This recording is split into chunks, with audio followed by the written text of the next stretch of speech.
basta gutom na gani gini itong mga manok guys, bugtaon na kitag magdala tag pagkaon. Para nga dili kita maglangay-langay ug gatag kanila. Kaya sa buntag nga saktong oras, taga na jud nato sila mga pagkaon. Kay bali bugtaon kita, magdala kitag pagkaon. Kaniadto guys nga atong gipakaon ini atong mga manok, mga ordinaryo ra nga developer, dili jud ta kakuha og maayong mga produkto sa ato ang mga itlog. Pagpila ra ka buok ang makuha kanato. Kay dili man jud siya makapaitlog katong mga pagkaon na, pero sukad nato nga gilisan nato nga sa mga pagkaon karon nga para pagpaitlog kanila, dire na jud kita makakuha og maayong mga produkto sa mga manok nato. Ug kaniadto baling dagka na kay natong mga manok, pero matingala jud kita nga jutay kita kayog itlog. Karon na noon nga kini atong mga manok wala na naman sa Persia parte dagay ang nabilin mo nanoy dagkan kayog itlog. Ug ang uban gay kanila guys, ini basta sobra sila sa katambok, eksakto yun natong pagpakaon sa eksaktong oras, makaitlog yun sila ikaduha sa usa ka adlaw tabi. Mo din silang mga manuka guys, basta tambok ra sila kayo, kanang eksakto po sila natong pagkahatag yung pagkaon sa eksakto po nga oras.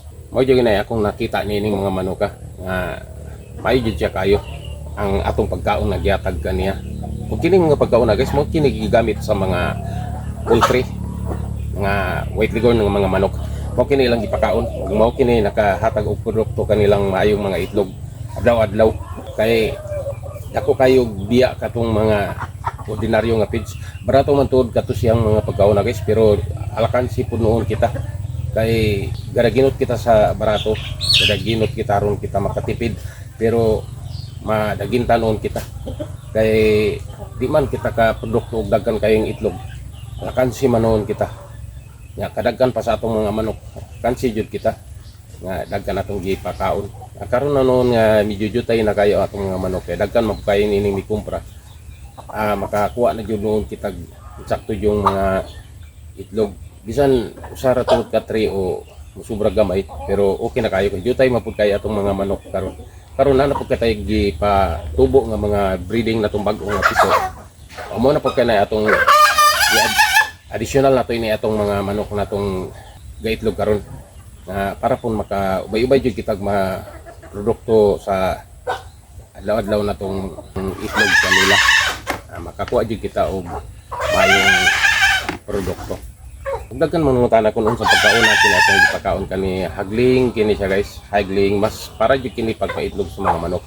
Ug mao kini ang ginagamit sa mga dagkong mga farm, mga poultry nga mga white leghorn. Mao kining mga pagkaon ang ilang gipakaon, pero magdepende ra pud kung unsa ang brand nga imong gamiton. Basta kay lingmas ang imong ipakaon, kay daghan man kini mga brand, pero kini atong brand nga gigamit mas maayo jud siya ato yung nagseparan sa ubang brand nga mga pagkaon.